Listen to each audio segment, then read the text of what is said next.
Howdy folks, the podcast episode that you're about to watch was a very personal reflection and things that I learned from the weekend with True Mother in Las Vegas. I just got back from Las Vegas last night and I recorded these 3 important realizations that I had from this experience. But before we get into that very personal experience that I had, I want to highlight the unprecedented experience that we had of 1,200 young adults from all over North America, including young families, including couples, blessed couples that brought their entire families, 4, 5 children, even some families, bringing all the way to Las Vegas, spending thousands and thousands of their own money to see our True Mother and to spend the weekend with other individuals, couples, and families that love the same mother and father that I love. And so I want you to imagine a room filled with 1,200 young people that love Mother so deeply, and being in that experience and being in a place where you can share that conviction and that passion for true parents with others. It was a very powerful experience. In fact, I'm going to play a video for you right now that you can watch and just experience a little bit about what that was like, okay?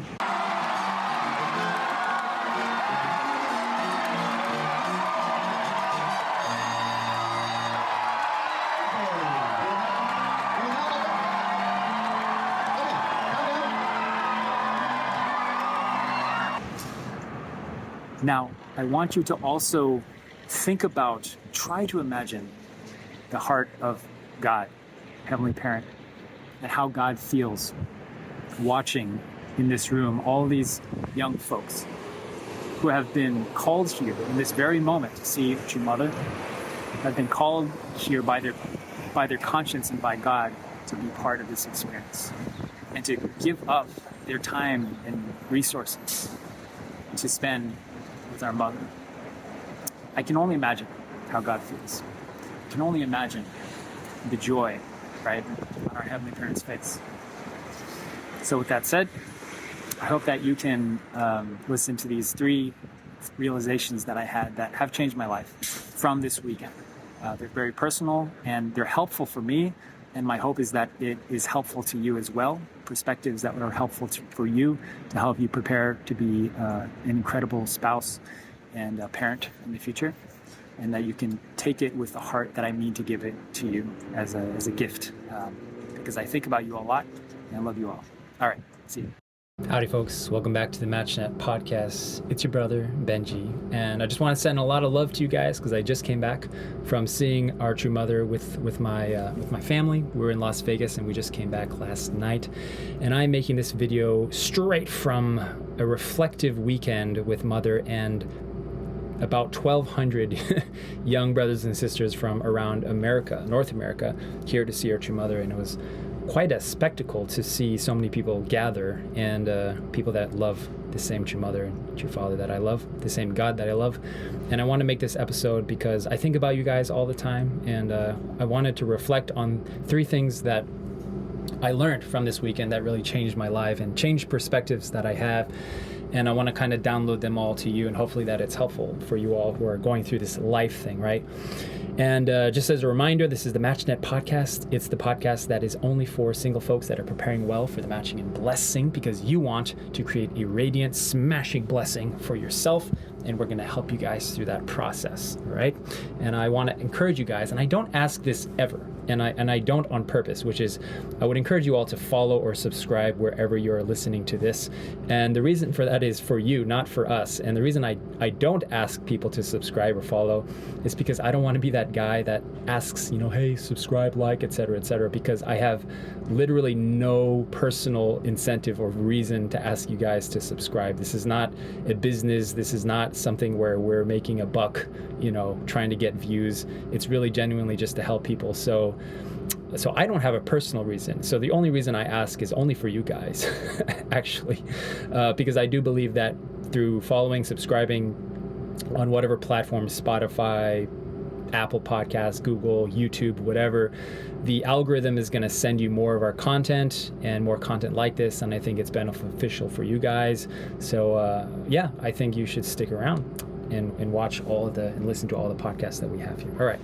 So these are going to be kind of structured as 3 very meaningful conversations and realizations that I've had in Las Vegas that did change my life. And I say change my life, and I don't say that lightly. What I mean by that is, when I say change my life, I mean that it was a conversation or realization that radically changed a belief that I had. And this is really where the magic happens in life-changing things. The fastest way to change your behavior and to change your life is actually through changing a belief, right? Not a belief as in a faith belief, but mainly a belief that's not serving you, or a false assumption or a false belief that is not serving you, to a belief that does serve you.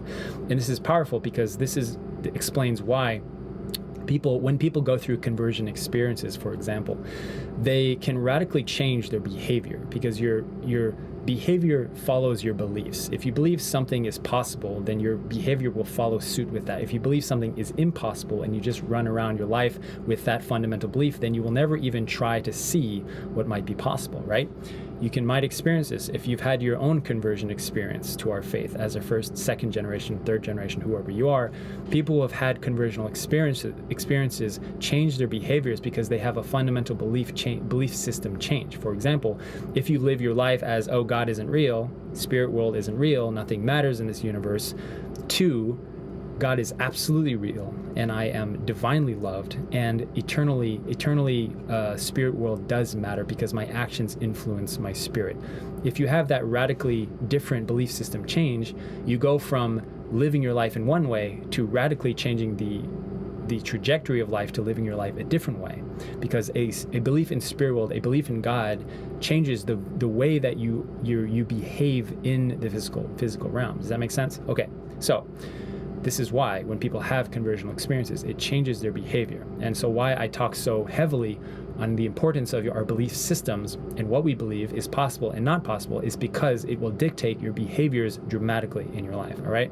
And this is why, my friends, I reflect almost daily about my beliefs. What do I believe is possible? What do I believe is impossible? What false and limiting beliefs do I have that if I change and if I challenge, it will change my behavior, okay? And this is kind of how I've approached my life.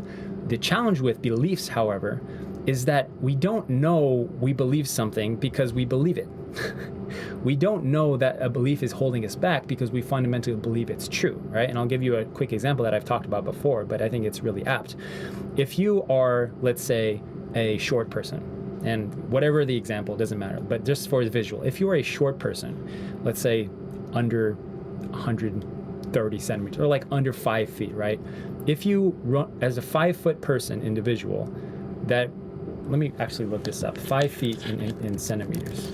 I should know this because my wife is Japanese. If you're under 150 centimeters, right, let's say, and you live your entire life as like, oh, I'm short, therefore I can't be good at sports. I can't be good at volleyball. I can't be good at basketball. I can't be good at anything because I'm short. If you live your entire life like that, the behavior that follows is that you will never really try to be good at any sports, right? However, as soon as you have a conversation or hang around people that are the same height as you or shorter than you and are very good at sports and are able to dunk a basketball and excel in sports that usually typically require people to be tall, quote unquote require, as soon as you're in that environment, you have a belief system change. As soon as you have a conversation with a person that's shorter than you, that's able to dunk a basketball or see them with your own eyes, you go, wow, I didn't know that was possible. And then you suddenly go from, I can't do that, therefore I'm not going to try, to, wow, I can do that, and therefore I'm going to try my best. And so the behavior that will follow this belief is I'm going to try my best to learn how to be good at that sport or that skill or that whatever. And that's how people change their lives. And I've seen this a lot. And I especially talk about this because I work a lot in the addiction field. And I work with people that are addicted to substances and things like that. So I can see how when people go from, oh, I am too addicted, I can't break free from this addiction because I've done this for too long. And then they hang around people that have quit porn addiction or any addiction. And they spend time with them and have conversations and hear their testimony. And they go, wow, if that person can do it, why can't I? And this is how behaviors change, all right? So I really believe this fundamentally. Okay, so back to these points that really changed my life, all right? The first realization, I'm gonna I'm gonna give you the kind of soundbite of what I realized, and then I'm gonna explain how I came to this conclusion. All right. Number one, home environment is more important than community environment. Home environment is more important than community environment. Most people focus too much on finding the right place to live and don't focus enough on building a home wherever they are. Most people focus too much on finding the right place to live and don't focus enough on building a home environment where they already are. Am I saying that community is not important? No, I am not, just to be very clear. But I'm saying this because in my time in Las Vegas, almost, I would say at least a dozen conversations I've had with people. Oh, hey Benjy, where are you from? North Carolina. Oh, how's the community in North Carolina? Everybody, I realize, is having this internal dialogue and dialogue with others of where do we live? Where is the community? Where is the action happening? Where is the best place to live? And I realize that it consumes a lot of people's attention, focus, and headspace. And you, my friends listening, I'm willing to bet it has for you as well, okay? And I've noticed this a lot, especially with young families, people with young kids. It takes up so much of the attention and headspace. Where do we live? Where's the best place to go? Where's the community at? Where's the action happening, okay? Am I saying that community is not important? No, and I want to make this really clear because every time I talk about this, people are like, but Benjy, of course community is important. Yes, it is. However, what people are not seeing is, and this is the reason that I came to this conclusion, what people are not seeing is that the where people live does not matter nearly as important as the home environment, as where do the children grow up? Who are the parents? What kind of environment are the parents creating and developing? How much love is present in their household? Am I saying community doesn't matter? No, community absolutely matters, but it's probably less than 10%, maybe 20% of the equation that factors into the success and the health and the faith development of a child and of a family, all right? And you can ask yourself, just look around the people that you know. Do we know people that grew up in the middle of nowhere with no community, with no blessed families that have incredible, strong faith, are healthy, spiritually, internally, and externally excellent, have wonderful families? Yes, we do.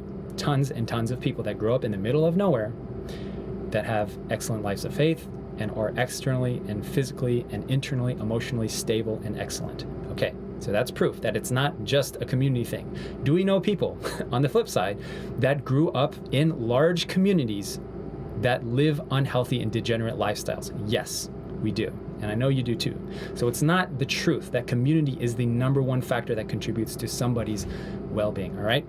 And the reason I'm saying this, guys, because I'm not trying to say, and I'm not trying to degrade the importance of community. What I'm saying is that there is an overemphasis, culturally speaking, and the narrative currently in a lot of people's minds is that community is the most important thing. It's not.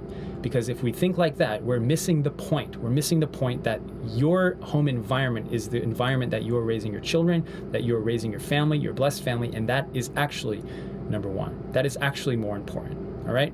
It's not the truth that community is number one, all right? It's important, yes, but I'm saying this because there is an overemphasis in general around community and finding the right place to live. But when you just decide, I'm gonna create an environment in where I am right now, and I'm gonna focus on settling and making this the best environment I can right now with what I have, and maybe if the opportunity comes knocking for me to move to another community or another environment, then so be it. But for now, I'm going to determine to make this work. It's kind of similar to when people are matched, or before people are matched, when they're single. The idea of the matching and the blessing, who to get married to, takes up so much headspace, and it consumes a lot of the attention and the focus and the time and the energy of single people. They think constantly about this, right, guys? I know this is true. And then as soon as people are matched, as soon as people decide, I'm going to commit to this person eternally and I'm going to make it work, all of a sudden, the headspace is freed, the attention is freed. All of a sudden, they have more excess amounts of attention and focus and time and energy that they can focus on making their marriage work, all right? And it's the same with finding a place to live, right? I think it's a better use of time and energy to just make sure that I'm going to make my community and my environment the best I can possibly make it, and maybe be open to moving to another community if that opportunity comes, if I feel God calling me to do that. But in the meantime, I'm going to focus everything I can to just making this work. And I think this is really helpful because I've talked with a lot of people who are in matching processes that decided, as soon as I decided to commit, to stop being on the fence about should I get matched or not, should I go with this person or that person, as soon as they decided to commit to being an eternal blessed couple, then all of a sudden they freed up their headspace to focus on what really mattered. And that's what I'm talking about here, okay? Just to recap, because I know people will listen to this and be like, oh, Benjy doesn't think community is important. No, that is not what I'm saying. What I'm saying is that there is an overemphasis on where people live, and what's more important than that is the home environment over the community environment, okay? All right. Number 2 thing that I realized in Las Vegas. Okay, here we go. Passion is a powerful motivator when it's directed to help others. Passion is a powerful motivator when it's directed to help others. I asked a few very successful second gen, financially, business-wise, family-wise, very successful people, what motivates you? I asked them that. What motivates you? What drives you? They all had a passion to help other people, not just themselves. And I asked them, very successful people, okay, what motivates you? What drives you? Because I'm curious. I want to know what drives these people. They all had a passion to help other people, not just themselves, okay? And the reason I was curious to ask them this is because I had a belief system change. My belief previously, before having these conversations with these people, was that people that are the most successful, in terms of like business and career, I believed fundamentally that they're driven by something that is a little insecure. Like there's a dark place in their heart that drives them to succeed. And it's kind of like a desire for more. But that was an incorrect belief that I had, I think, for the most part. And when I asked them, all of them, at least 3 of them, that said that they had a passion to help other people, whether it's members, whether it's people of a specific group or demographic. And they had a passion and drive that was beyond just serving themselves, right? Because there's an extent where we can serve ourselves and make money for ourselves, our own family, but after a certain point, there's no like incentive or reason to go beyond. So I was asking them, what incentivizes you and motivates you to go beyond what is necessary for your own, well-being and quality of life? And they had something that drove them beyond that. And so that was an important realization I had, is that if you find a passion from within that really calls to you to serve a certain group of people or demographic or a kind of person, whatever that may be, and mind you, these are not people that are just working in our church, in our faith, or people that are working from all over different industries and businesses. They had passion and drive to help a specific type of person, and that's what drives them to work really hard and efficiently, and also manage to balance a family life and a couple life, right? Okay, number 3 important realization that I took away from Las Vegas is this: a meaningful conversation is all it takes to change your life. It's how false beliefs are broken and new beliefs are created. A meaningful conversation is all it takes to change your life. It's how false beliefs are broken and new beliefs are created. Don't underestimate the power of a meaningful conversation. If you ask the right questions to the right people, it could change your life. How? Because it challenges your beliefs about what is possible. So there was this interesting thing that was happening at this event, right? If you can imagine, there's 1,200 young people. People know everybody knows everybody. Everybody knows a lot of people, right? And people are going to this experience. And I was having a few conversations with some of the young guys and gals that I'm mentoring, like people that I know personally, younger brothers and sisters that I was kind of mentoring and having conversations. And I was asking them, like, how are you doing in this environment of so many people and so much stimulation and so many conversations? And I asked them, how are you doing? And I was surprised by several people had the response in saying, I feel really stressed and I feel very anxious around being in such a social, hyper-stimulating environment, right? And so I kind of listened and I was like, that's very interesting, right? And so what we concluded in these conversations with these people that I was talking to is that the meaningful, life-changing experiences is not always just being part of a grand event, right? Of course, seeing mother is fantastic. Of course, witnessing the event is great. But for a lot of people, it's actually just the meaningful interactions with just a few people that really lands with them and sticks with them for the years to come, right? And so for me, for example, honestly, as a rather introverted person myself, it's more life-changing to have a few very, very deep, meaningful conversations with a few people. Like I've been outlining here in this video, it's more meaningful to me to do that than to meet a bunch of people, than to witness a grand event, or, you know, to see mother. Of course, seeing mother is great, but it wasn't like a life-changing experience for me. So people like me, you know, I would say that I have introverted tendencies, and I know that might be surprising for some people, but trust me, I know myself well enough to know that I'm very introverted. But I thrive on having just a few conversations and touch points with people where I ask questions or I'm curious about something and I have a deep sharing of vulnerable give and take with them. And it results in a kind of belief system change that I had, that I went from one belief to another one. And just to outline and recap in this video, I had a belief that community is a very, very important aspect in raising a family and becoming a blessed couple and blessed family, right? And I do believe that. But I had a belief system change when I realized that it's probably less than 10% of the equation if we consider the fact that the home environment, who your parents are, impacts our lives more than anything else does. And I can see this in proof when I witness individuals that grow up in very, very small communities with no, you know, quote unquote blessed family culture or church community, but they have fantastic, strong lives of faith and live fantastic lives, right? Another belief that I had changed was that people are driven by insecurity and essentially self-centeredness, and what drives people to succeed. But I was changing that belief when I asked some very successful people, because I was curious, what drives you? And they had a very, very vulnerable and deep and genuine desire to help people through their own passions.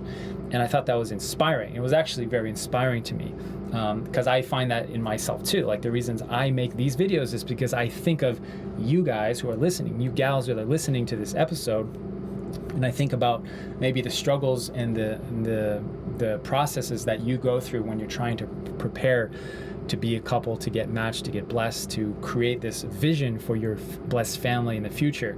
I understand exactly what that's like, and I have the compassion and heart to share my experience and help you guys, right? So that's why I do this, is because it comes from a place of passion, and I want to fuel my passion more, and I want to give to you guys more. So please stick around. I just wanted to add one last bonus lesson that really stuck with me from my trip to Las Vegas that I didn't mention in the original video, and that is around what really makes mother happy. What is that really makes our true parents happy, and God, our heavenly parent, happy?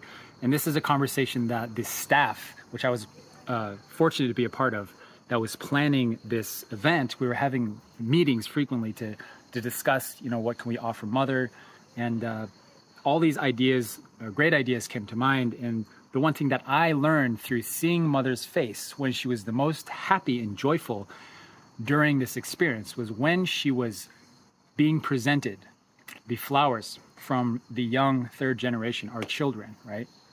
And they were singing "You Are My Sunshine" to mother. And seeing her smile in that moment, I realized, and I learned the lesson, that what makes a parent truly happy, and I understand this as a parent myself, if a parent works hard to raise their children, the thing that makes a parent genuinely, the most deeply, genuinely, sincerely happy is when they see their children excel and succeed internally and externally and spiritually. When they see their children surpass themselves and become excellent, upstanding human beings, a son and daughter themselves. When they see that, there is nothing in the world, I believe, that makes a parent more happy than that. It is no physical, external achievement. It is no gift that you can give a parent that will make them as happy as when a parent looks at a child that they have raised, that they have loved, that they have given everything to, and to see them succeed. I think that is the greatest gift that we can give to our true parents. And as blessed couples, as blessed families, as single individuals that are preparing for your blessing, I believe that it is fundamentally, long-term speaking, absolutely the best thing that we can offer as a gift to our parents, to our true parents. And if this episode has been helpful for you all at all, or you liked it, please share it with people that you love on your team. It's the only reason we do this, is to help spread this kind of content that is inspiring to help you guys take action. All right, go check out the MatchNet podcast at matchnet.us. Sorry, the MatchNet program, which is a full step-by-step program and course through the matching process at matchnet.us. That is a great program. I recommend it. So check it out there. Lots of love to you guys, straight from the heart. See you.